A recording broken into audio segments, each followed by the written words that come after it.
Assalamualaikum warahmatullahi wabarakatuh.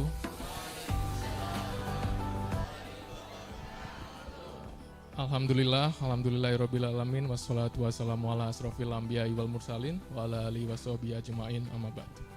Jamaah Musola Al-Jannah Pengadilan Agama Wonosari yang saya hormati, Majelis Al-Jannah Pengadilan Agama Wonosari yang dirahmati oleh Allah.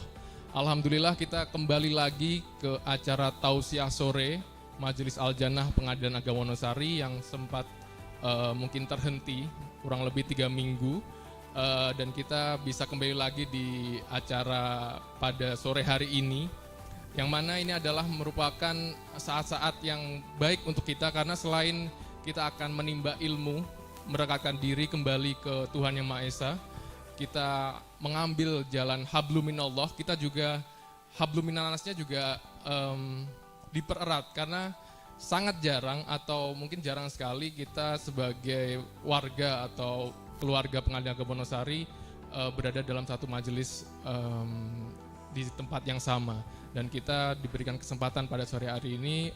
Semoga kita semua dapat memperoleh manfaat dan barokah dari acara ini. Amin amin ya rabbal alamin.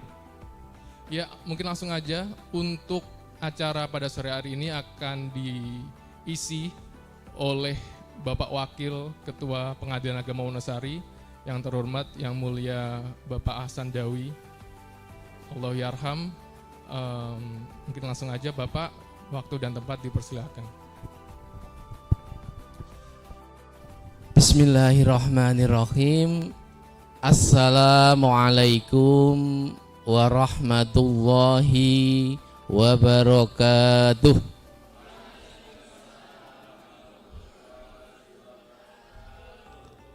Alhamdulillahi rabbil alamin, wassalatu wassalamu ala ashrafil anbiya'i wal mursalin wa ala alihi wa sahbihi ajma'in. Rabbis rahli sadri wa yassirli amri wahlul 'uqdatam min lisani yafqahu qawli. Rabbana la ilma lana illa ma'alamtana innaka antal alimul hakim. Qala Allahu ta'ala fi kitabil karim, a'udzu billahi minasyaitonir rajim. Bismillahirrahmanirrahim. Qul inna sholati wa nusuki wa mahyaya wa mamati lillahi rabbil alamin. Alhamdulillah pada siang hari ini dan sore menye kita bersama-sama berkumpul di Majelis Al-Jannah Pengadilan Agama Wonosari. Perlu kami sampaikan takdim kepada Ketua Pengadilan PA Wonosari, kepada Bapak Ibu Hakim, para pejabat kepaniteraan dan kesekretariatan, para pegawai dan seluruh keluarga besar PA Wonosari yang tidak dapat saya sebutkan satu persatu. Nanti kalau saya absen waktunya habis sampai jam 5 beneran nanti. Sebelum mulai saya ingin nyampaikan pantun dulu. Ya. Pergi kemah ke Wonosari, jangan lupa membawa kardus. Kurang kerjaan ini, masa membawa kardus kemah. Saya lanjutkan. Niat hati ingin menghindar ceramah, tapi apa boleh buat, Pak Fantan nagih terus. Alhamdulillah pada sore hari ini kita bersama-sama di majelis yang mulia ini dalam rangka tausiah sekaligus pembinaan, ya, ngiras-ngirus katanya, pembinaan kepada seluruh keluarga besar Pengadilan Agama Wonosari. Bapak Ibu yang saya hormati, dalam kita beraktivitas, kita bekerja di kantor, ya. Berapa lama waktu kita, ya, kita habiskan di kantor bersama-sama. Bahkan kalau dihitung-hitung mungkin waktu kita di kantor lebih banyak dari waktu kita bersama dengan keluarga kita, anak istri kita. Iya. Bahkan kalau yang nginap di sini, kos di sini, ngontrak di sini, ketemunya mungkin lebih lama lagi. Artinya waktu kita berinteraksi dengan teman-teman sekantor, kita berinteraksi dengan para pencari keadilan, itu ternyata lebih banyak menghiasi hari-hari kita. Untuk itu bagaimana kita menjadikan kerja kita di kantor ini sebagai sesuatu yang bernilai ibadah. Orang mengatakan kadang ibadah itu urusan ukhrawi, ya, kerja itu urusan duniawi. Sebenarnya tidak pas. Karena kalau menurut Profesor Dr. Muhammad Quraisy Shihab MA yang saya baca di quraisyshihab.com, channel resmi websitenya Prof. Quraisy Shihab, antara ibadah, ya, dengan bekerja itu seperti dua keping mata uang. Yang sebelah kalau kita koin itu, yang sebelah sini ibadah, yang sebelah sini adalah bekerja. Dua hal yang kelihatannya berbeda tapi sebenarnya saling melengkapi. Allah telah menganugerahkan kepada kita daya, ya. Karena pada dasarnya bekerja itu apa? Bekerja itu menggunakan daya. Kalau kita bekerja berarti kita menggunakan daya. Allah setidaknya menganugerahkan 4 daya kepada kita. Yang pertama adalah daya fikir. Yang kedua adalah daya fisik. Yang ketiga adalah daya kalbu. Yang keempat adalah daya hidup atau daya juang.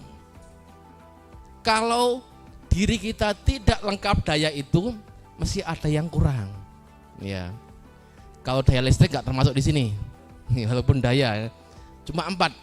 Daya fisik, daya fikir, daya kalbu, dan daya juang atau daya hidup. Ketika kita sudah kehilangan semangat, kita bermalas-malasan, seakan dunia itu begitu gelap, seperti mati lampu, ya.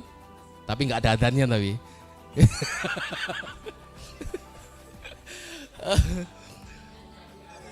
Kata gempa, ya. Artinya daya hidup kita sudah mulai menurun, ya. Kalau kita di kantor, ya, pagi semangat, siangnya kok mulai malas-malesan, ya, disuruh buat berita acara, bikin putusan kok mulai ogah-ogahan, kita udah tua Pak, gitu. Berarti daya pikir kita sudah mulai meredup, nggak akan optimal itu. Artinya bagaimana manusia itu diberikan 4 daya oleh Allah itu benar-benar dimaksimalkan. Fisiknya oke, daya fisik, ya. Daya fikir, akalnya keren, ya. Daya kalbu, dengan daya kalbu kita bisa membedakan mana yang baik, mana yang tidak, mana yang indah, mana yang tidak, mana yang cantik, mana yang tidak, mana yang ganteng, mana yang agak ganteng, ganteng semua yang sini.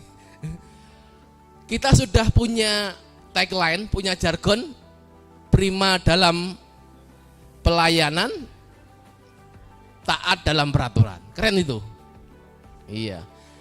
Artinya memang ketika kita bekerja itu punya nilai ibadah adalah bukan sekedar bekerja, tapi kerja yang bersungguh-sungguh memberikan manfaat kepada masyarakat, terutama masyarakat pencari keadilan.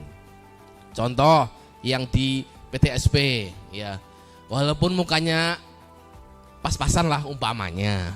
Umpamanya ini. Jangan lupa tersenyum, ya. Iya. Tapi saya yakin kalau di PA Wonosari ganteng dan cantik semua. Ini umpamanya. Ini di selatan laut sana saya gambarkan ya.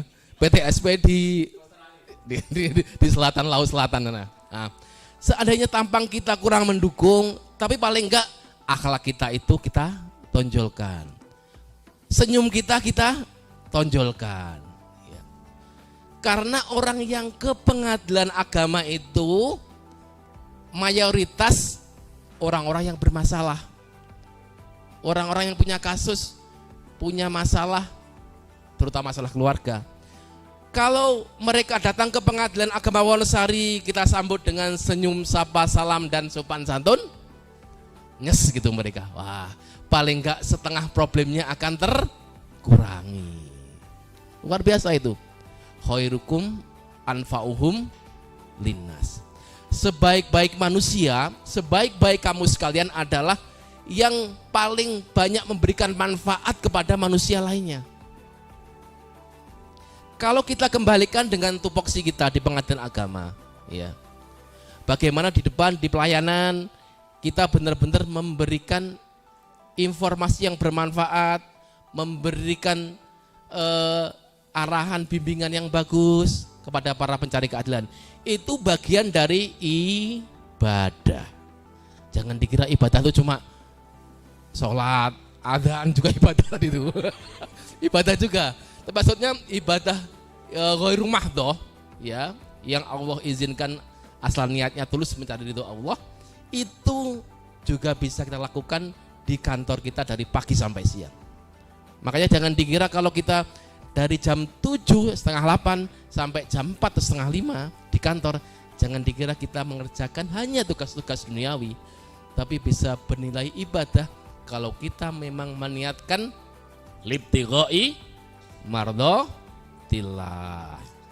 semata-mata kita mencari ridho Allah, ya, gitu. Jadi ibadah dalam konteks bekerja, ya, bekerja yang benar-benar punya nilai ibadah, bukan sembarangan bekerja, tapi pertama tadi bekerja yang memberikan manfaat kepada manusia lainnya. Yang kedua, diniatkan semata-mata mencari ridho Allah. Bapak Ibu jamaah Majelis Al-Jannah rahimakumullah, sampai lupa kan. Ada beberapa tips sebenarnya agar nilai ibadah itu ada dalam setiap aktivitas kita bekerja. Yang pertama adalah kita bekerja di bidang atau di usaha yang halal. Saya kira kalau di pengadilan agama udah jelas lah, halal gitu. Halal tapi dibenci, ya, tapi halal. Yang kedua adalah mengedepankan sikap jujur. Ya, kalau bahasa kerennya kita berintegritas lah gitu, berintegritas. Jujur apa yang kita sampaikan kepada para pihak apa adanya, tanpa mengharap imbalan. Karena kalau kita mengharap imbalan dimanapun kita, maka nilai ibadah itu akan luntur dan luntur, lama-lama habis, bahkan bisa nombok kita. Gitu. Ada sebuah cerita sahabat Abu Bakar As-Siddiq, ya. Abu Bakar adalah figur yang sangat terkenal sebagai ahlul waro. Ahlul waro itu orang yang senantiasa menjaga diri dari hal-hal yang subhat, apalagi yang haram. Subhat itu yang remeng-remeng lah bahasa kita, halal haramnya itu. Nah, suatu ketika Abu Bakar ini kedatangan tamu. Tamunya membawa berkat Wonosari, gitu. Wenak kan gitu. Berkat Wonosari, ya. Makanan ingkung lengkap lah yang. Nah, setelah dihidangkan, Abu Bakar langsung memakannya. Ya. Begitu hampir selesai, Abu Bakar ingat, ya Allah, tadi aku belum sempat menanya dari mana asal usulnya makanan ini. Saya begitu lapar lihat makanan yang enak, langsung saya santap, saya makan. saya sampai lupa tidak menanya dari mana asal usulnya makanan ini. Kemudian apa yang dilakukan oleh Abu Bakar? Abu Bakar kemudian masukkan jarinya, telunjuk ini ke mulut. Dia muntahkan lagi makanan yang sudah dimakan itu. Melihat ini, sahabat yang lain bertanya, ya Abu Bakar, kenapa engkau muntahkan lagi makanan yang sudah kau telan? Demi Allah, kata Abu Bakar, Nabi pernah bersabda, kullu lahmin nabata min haramin fannaru aulabi. Setiap daging, setiap aliran darah dalam tubuh kita yang tumbuh dari makanan yang haram, fannaru aulabi, maka api neraka lebih berat atas tubuh itu. Begitu beratnya ketika kita menghindari hal-hal yang syubhat gitu. Bukan berarti kita kalau dapat makanan harus diteliti terus, kan enggak. Artinya pesan moralnya, ya, pesan moral jangan dapat snack nanti dari mana ini, halal enggak kan gitu. Nah, gitu. Saudara lama-lama yang ngasih, bawa pulang aja lah, kelamaan gitu kan. Karena kebanyakan nanya, kalau udah dikasih gratis nanya terus gitu. Bukan itu maksudnya. Tapi bagaimana kita benar-benar menjaga kehalalan makanan yang masuk ke dalam tubuh kita. Makanya kita sebagai pegawai dapat gaji dan sebagainya, bagaimana setiap pendapatan kita itu yang kita makan, yang kita buat untuk nafkahi anak-anak di rumah, yang kita buat untuk membesarkan anak-anak kita itu terhindar dari hal-hal yang syubhat, apalagi yang haram. Yang remang-remang aja suruh menghindari, apalagi yang haram. Itulah berat. Itulah kenapa bekerja akan menjadi nilai ibadah kalau kita dalam beraktivitas itu mengedepankan sikap jujur. Semua ini kita, mulai dari hakim, panitera pengganti, jurusita pengganti, panitera, sekretaris, pejabat dan semua pegawai. Artinya di pengadilan itu ada potensi untuk penyeleweng, itu ada. Karena apa? Kalau nggak ada ya Bawas tidak akan mengupdate setiap saat ada temuan-temuan itu kan. Cuma kalau di Wonosari alhamdulillah kita bersama-sama sudah berkomitmen, ya, kita menghindarkan dari hal-hal yang berbau haram, ya, yang syubhat juga begitu. Kita sudah dapat predikat WBK, wilayah bebas korupsi, apa bebas dari korupsi. Kita wilayah bebas dari korupsi. Artinya kita juga mulai merubah paradigma kita. Saya kira sudah berubah, tapi terus kita pertahankan dari sikap dilayani menjadi melayani. Ingat, kalau nggak ada para pencari keadilan itu kita nggak bisa digaji negara loh. Iya. Kita digaji negara itu untuk melayani para pihak yang datang ke sini itu. Jadi kalau kita tidak melayani dengan sebaik-baiknya, alangkah berdosanya kita kan gitu. Tentunya melayani dengan prima dan taat pada peraturan. Jangan karena kita ingin memberikan manfaat yang lebih, ya. Ini Pak, saya bantu ini. Akhirnya nabrak aturan, ya nggak boleh. Makanya benar, pelayanan prima tapi juga taat dalam peraturan. Bapak Ibu yang kami hormati, sudah ada yang melirik jam nampaknya ini. Gak boleh lama-lama gitu. Jam 5 setuju nggak? Kalau setuju Bu Auci setuju ya, jam 5 ya. Kalau setuju saya nggak setuju. Oke, saya lanjutkan. Artinya bahwa sebagai abdi negara, ya, dulu kan ada yang ngetren itu kan jargon abdi negara, ya.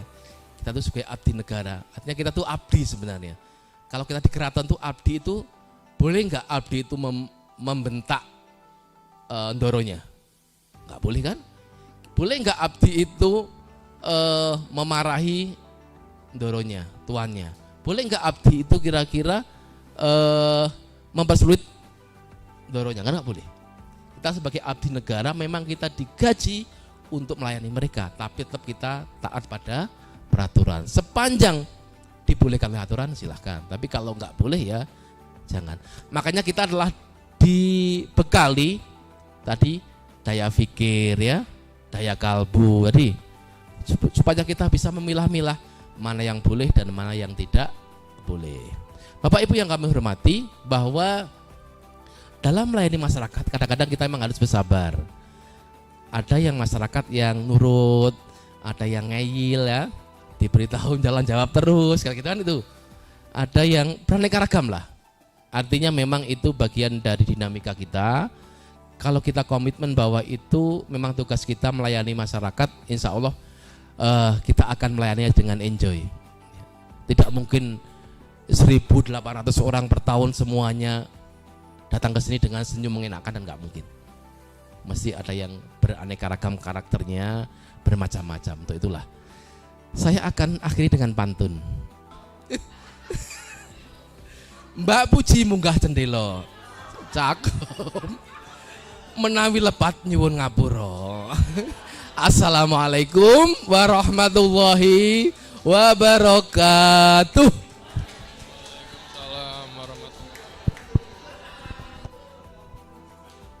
Alhamdulillahirrahmanirrahim. Luar biasa sekali Bapak Wakil, terima kasih untuk tausiahnya. Yang dapat kita ambil dari tausiah Bapak Hasan Dawi ini adalah beliau memberikan tips kita dalam bekerja dan juga beribadah agar bekerja di bidang halal dan juga berintegritas ya Pak ya. Semoga dari acara tausiah sore hari ini kita dapat mengambil hikmah dan juga manfaat, dan setelah ini kita menjadi pribadi yang lebih baik dari sebelumnya. Amin amin ya robbal alamin. Informasi dari Takmir, infak pada sore hari ini terkumpul kurang lebih Rp200.000 lah. Alhamdulillahirobbilalamin. Wassalamualaikum warahmatullahi wabarakatuh.